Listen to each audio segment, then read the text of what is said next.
Welcome in, Falcons fans. Your boy Bryce is back at it again for more Atlanta Falcons content. First week is in the books for the Falcons, losing to the Tampa Bay Buccaneers 23-20 on Sunday. Obviously, not the way you wanted to start the season, but there are some positives and some negatives definitely we need to talk about coming out of that game. So we're going to talk about it here today on the show. I appreciate you guys tuning in for another episode. If you enjoyed the episode, subscribe to the channel, like the video down below, support your boy as we try to, continue to do our thing as we go through this Falcons season. And leave your comment down below about anything that I talk about that you maybe want to chime in on or anything of the sort. So appreciate you guys always, for sure. But let's go ahead and just dive right into this. So let's start with the good and the bad. And we're going to specifically focus on the bad, or just major topics coming out of the game. We're going to talk about the obvious one, Younghoe Koo. Right now, as expected, everybody wants him cut. And you're at that point in the process with Younghoe Koo after how his season was last year. Missed a couple of game-winning, game-kind kicks. Then in the first game of the season, Michael Penix leads you down the field. You miss another game-time kick. I think it may be time for Younghoe Koo to move forward. Raheem Morris was not committal to him after the game. And then today, before I started recording this, Raheem said they will bring in veteran kickers and up-and-comers to compete. And he even mentioned that because of the kicking situation, that could somewhat change their situations, how they approach a third down, how they approach certain situations on the field, because the kicking game not being as certain as it's been before. So obviously this is big. Obviously we know when Younghoe Koo started kicking here, clutch kicker, made a lot of kicks for the team, very trusted kicker. You could believe in Younghoe Koo. That has changed. And I think in this league, especially with kickers, they have honestly one of the shortest leashes in the league. You can be great for 6 years. You miss a couple game-winning kicks, now they're thinking they might need to cut you immediately. And, one thing that people have really harped on with Raheem is the fact that they knew he struggled last year. And you brought in a guy who, he could have maybe won the job, but here's the thing about the position battle between him and Lenny from training camp.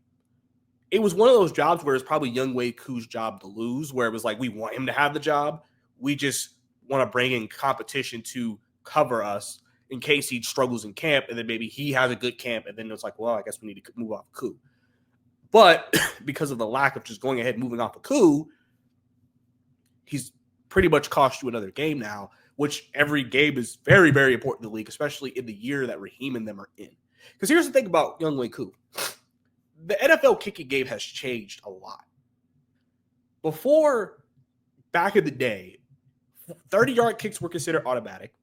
40-yard kicks were like, if you can make those, that means you're probably a pretty good kicker. And then 50-yard was like, okay, you're an elite kicker. Like 55 yards was like, if you can kick 55 yards, you're an elite kicker in the league, right? And now the kicking game has changed so much. Guys can kick further and more accurately. So now that 40, 45 yards is considered like you need to be automatic from that range. That's the reason why they even made the extra point change, because they're like, they want there to be some type of drama. Like this isn't just an easy chip shot field goal.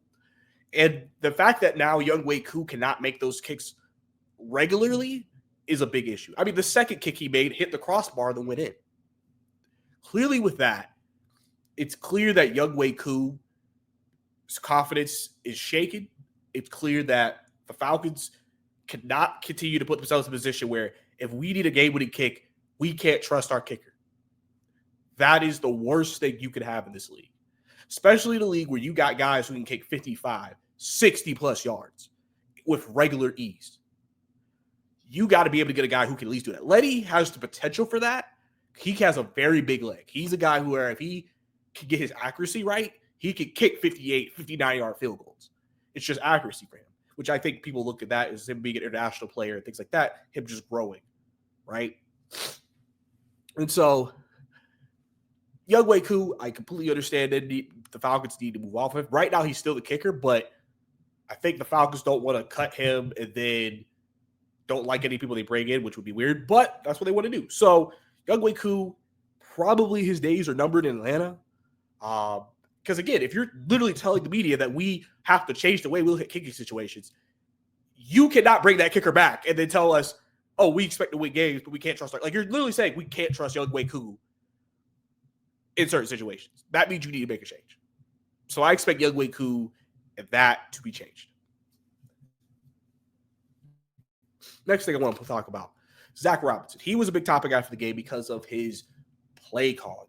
And for me, it wasn't really the passing game, but it was the running game, which I think a lot of people agree with. As you know, the Falcons have primarily been a pistol shotgun team for the last 2 years under Zac Robinson.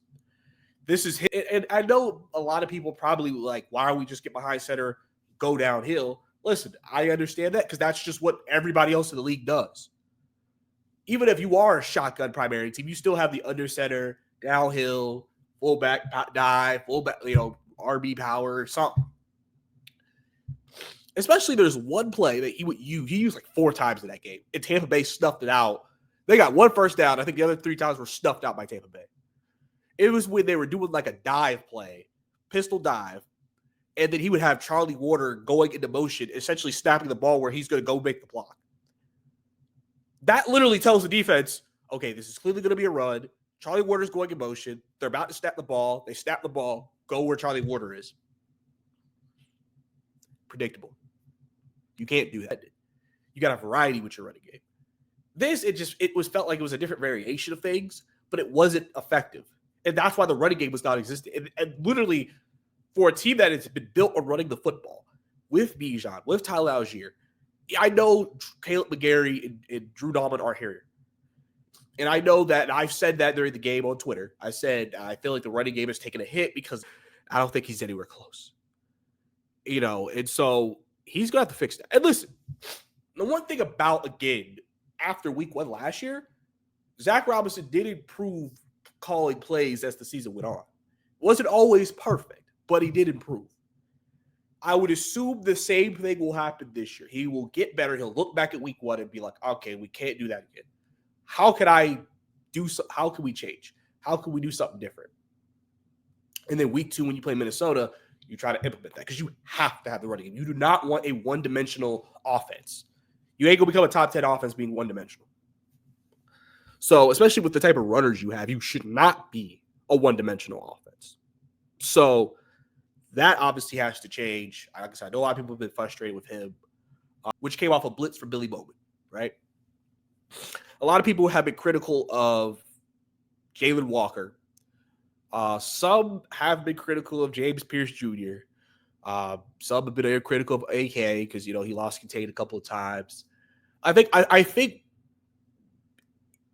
a lot of people just are like, it depends on how you view the game. Because some people said, I saw the pressure. We just need to get sacks. And others were like, it's just not good enough. And the one thing I'll say about the defensive line is that they're young. And they're getting better. That is a saving grace there. This is not like the only person on the defensive line who really will get better is Leonard Floyd. What Leonard Floyd is what he is at this point. I can make an argument. Jalen, James, Gorliss, Rook, AK is more there. It's just now can they reach it? But I know, let me talk about Jalen Walker. Because I think people don't understand Jalen Walker. People, I think, when we drafted him and James Pierce Jr., I think people thought Jalen Walker was going to become some elite Micah Parsons pass rusher. You saw that comparison a couple of times out there. But people who I've talked to said that should not be the expectation. They said maybe one day he can become that because you see some similar skills. But right now, his strength is just learning how to be a better pass rusher, setting the edge, which he did well, and just, obviously learning counter moves. And just, like I said, more experience and reps in that position. Because at Georgia, they used him not just as an edge. And he was never known as a big sack guy at Georgia. So I don't know why he would get drafted to the league and now people are expecting him to get like 8 sacks. And the problem is in that situation, people are going to be like, well, if he's not getting sacks, what is he good for? And I'm like, listen, Jalen Walker could have different value in different ways. He's a guy who's a bit of a project, but a project with a lot of potential that has to be developed. And I think we are coming into the fact that we use a first round pick on him as, well, if he's not impacting the game from game 1, then he's a bust. So I know I haven't seen that word bust, but, people will act very negatively about that pick. I'm not worried about Jalen Walker. I know what Jalen Walker is. I'm not expecting a high sack season from him. All right. I just want to see him start flashing a little bit more as season goes on. For guys like those, I'm just waiting to see progress week to week. What do we look like week to week? Do we get better? That's the thing when you have a very young team, especially a young defense like they do. Growth. That is the theme of that defense. And the fact that they did what they did against Tampa Bay as overall, which I think the defense was actually like fine. Like the defense was not terrible. Yes, they could have put up more resistance on the final drive where Baker Mayfield scored that touchdown to take the lead at the end. Sure. Yes, absolutely. Agree with that. But overall, the defense was not a problem, like a huge issue. They did a pretty decent job. So, and a lot of the players are young and getting better. So I'm not really too concerned about that specifically. All right. James Pierce Jr. was tied for the most pressures with him. I think it was Divine Diablo and Rook. I could be wrong about that. But, you know, James almost got there a couple of times. Like, James is one of those guys where I think, again, you're going to start seeing him get close. And then as the season goes on, really move the pocket, show good push, show good burst. Rook got some talent. All right. People were like, oh my God, Dorless is unseating him on the depth chart. Not worried about that. So, not too concerned about that. I think the D-line has a lot of potential, and I'm excited to kind of see how they go from week 1 to week 2. Can they clean up? What can they improve? And where do they go from there? Right. So those are like 3 of the main things I want to kind of touch on. And also, I also want to say that the Falcons are a team that it feels like they're always so close. Something always holds them back. It feels like they have pieces, and it's like quarterback holds them back. Injury holds them back. Coordinator holds them back. Offensive line injuries holds them back. Something holding the pass rush. And you're just like, if they could just put it together, they should be a playoff team. But the thing is that and because of how the Falcons' seasons have gone, people are just not sure, are we going to get that? And I think that is what's going to be the question that people are going to have lingering out there. Will the Falcons ever get there? You lost Tampa, and we may go into our bye week 1-3. But if you remember last year, we lost to Pittsburgh, lost Chiefs, won another game, got to 6-3 at one point. Hopefully, if that happens again, we won't fall off. But let's not panic. There's actually a lot of good things to take away from this game, and I'm about to get into that. And I'm going to start with the man of the hour. I think a lot of people feel really, really good about the position and about the player. Michael Penix Jr. basically carried the team in the second half. Brian Bollinger, he does breakdowns after games, film, and tape. I watched a video he posted. And he talked about how, obviously, when you play a Todd Bowles defense, one thing they like to do is blitz. They want to blitz you, make you make quick decisions, especially against young quarterbacks. They did that. Penix had answers. That is the thing about Michael Penix that has impressed me so much, is his mental. We get so caught up in the arm strength and the talent. But Michael Penix actually shows more advancement in his mind. He has answers. That's one of the things you hear when you talk about a really good quarterback who can diagnose a defense and quickly. Because remember, the offensive line was not great at all times. Remember, we know that they're going through injuries, right? Pressure in his face, taking hits, making throws. Very impressive stuff. I think a lot of people feel like, I think we got our guy. I think we have our guy. And some people said what happened on Sunday reminded them of the Matt Ryan years. Where Matt, when the team had a bad defense and things of that nature, was making stuff happen and carried the team. And I think that's how people looked at Penix's performance, is that he essentially did what Matt Ryan did. Carried the team. And, you know, the play, obviously, where he stretched out to get the touchdown was obviously an iconic play. Like, that's a play that you will see replayed in TikTok highlights multiple times. Literally that play is I think a signifier of the type of guy we have at quarterback. Clutch. Because, like, here's a stat. and I think some of you have seen this already. Michael Penix Jr. has never lost straight up. He has lost in overtime where he never got the ball back, and or the kicker missed a game-winning or game-tying field goal. The 4 losses he has in his career. So Michael Penix has put the Falcons in position every single game he's been a part of, in position to win. Every single one. And so in that situation, what you say is the team is letting him down. You can look at a team like the Falcons and say the team let Penix down. And Penix is going to say, I need to be better. And yes, of course, we can nitpick Penix. Sure. I'm sure some of you have. Listen, the play he had to Casey Washington, you could have said if he threw it a little bit more outside, would Antoine Winfield Jr. been able to break that up? And Casey Washington would have walked into the touchdown. But at the same time, the fact that he got it right in Casey Washington's breadbasket, I mean, that was just a really good play by Antoine Winfield. And then same thing to Cordell Hodge. I know people hate Cordell Hodge right now. That throw, that if they said if Cordell Hodge tracked the ball, would have been a touchdown game winner. And he missed it.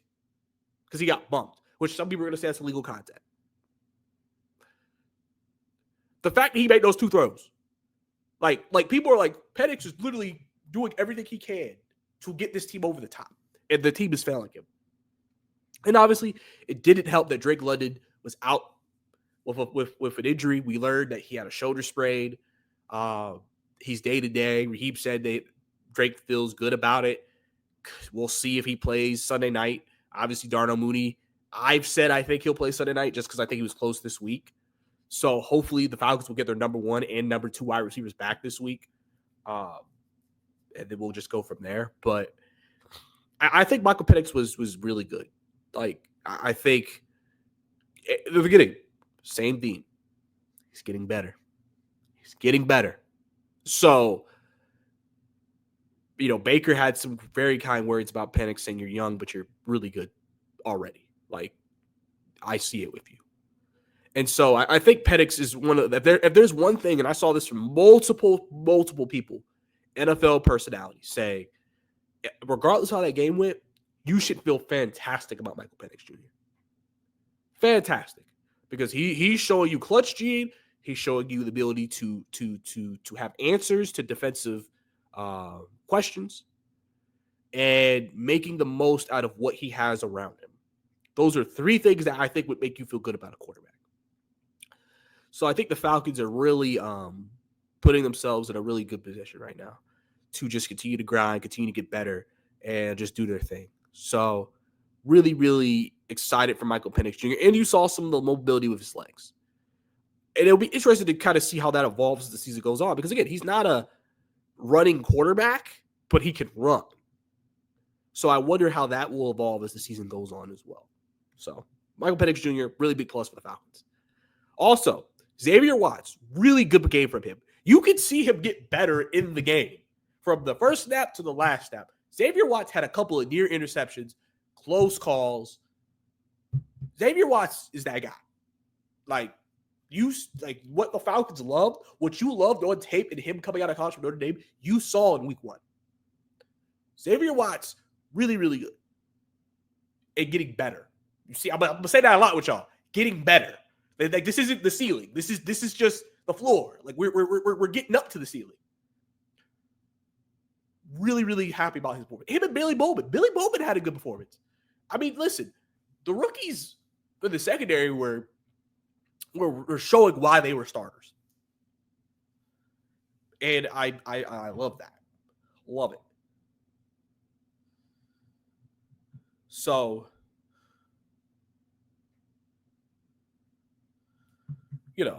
I mean, it's one of those things where they should feel very strong about Xavier Watts. And I've been seeing a lot of Xavier Watts love on the timeline that they said he had a really good game. He was a lot of guys who scouts players, favorite players in the draft. And he kind of showed that in Atlanta. So he was really good. I think Bowman was good. Divine Diablo as well. Let me give Divine Diablo some love. Like, really good. Diablo was good.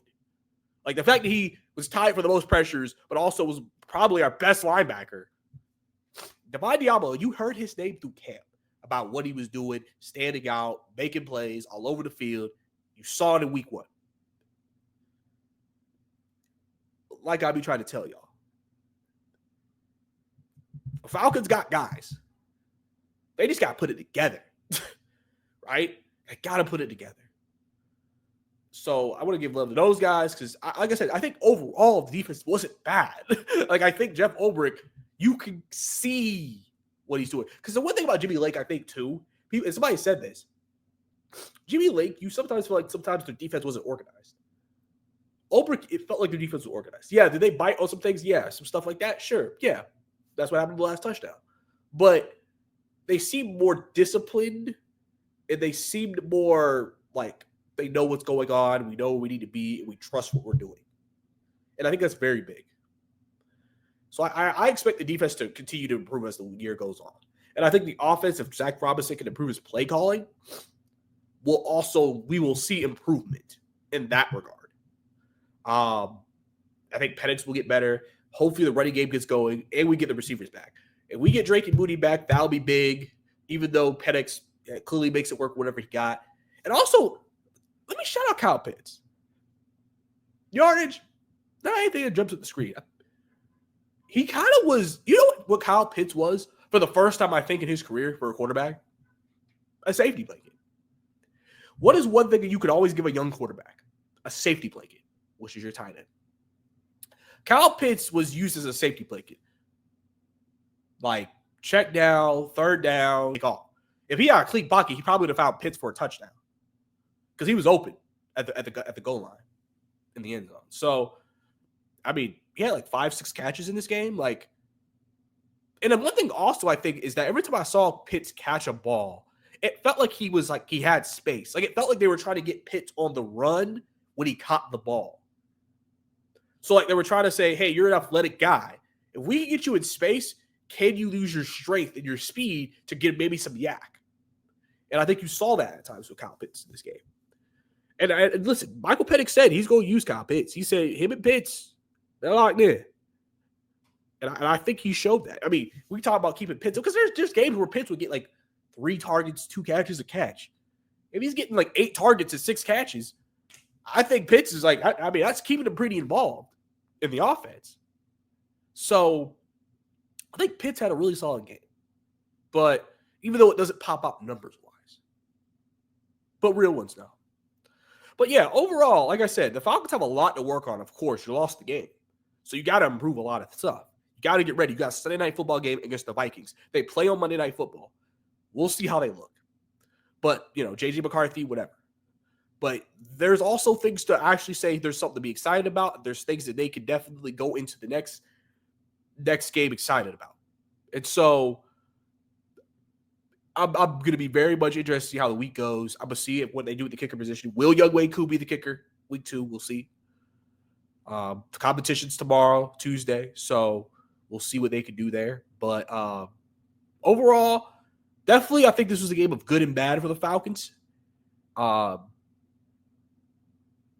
I think there's optimism still that this team could, if they could get it together, they'll be in good shape. So I'm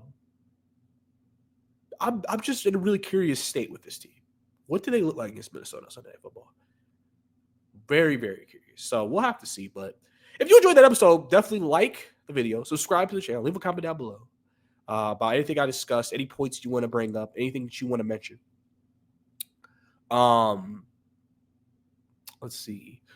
Kyle Pitts did actually have the highest PPF for the Falcons too, so that goes to my argument. I think, or actually, he might have been second, and then it was Arnold Ebiketie. Because I know Arnold Ebiketie got slain because he missed some contain at times, and I know that frustrates some people.